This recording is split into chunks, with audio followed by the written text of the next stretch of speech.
2015. Всичко мина наред и вече съм футболист на Ботев. Как се стигна до преминаването в Ботев? Така от доста време се шуми и миналата година се шумя миналия трансферен прозорец.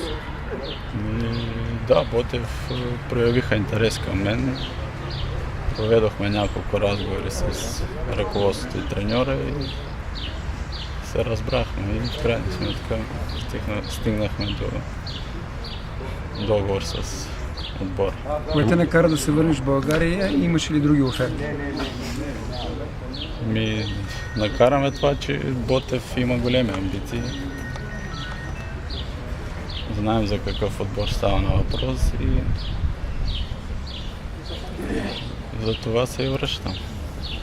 Имаш ли оферта от Левски и какво те накара да предпочиташ тази на Ботев? Просто Ботев бяха по-амбициозни, показаха по-голям интерес и затова се стигна до трансфер. Ще можеш ли да бъдеш квалифициран за Европа, евентуално в следващия кръг?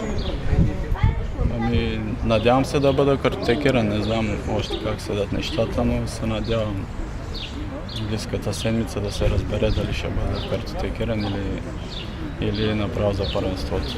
А как си в кондиционно отношение?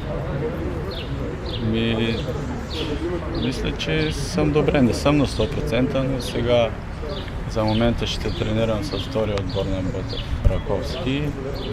Ще поддържам с тази форма и се надявам по най-бързия начин да влезна в добро кондиционно състояние. Какви са ти амбициите с жълто-черния екип? Колкото по-напред, толкова по-добре.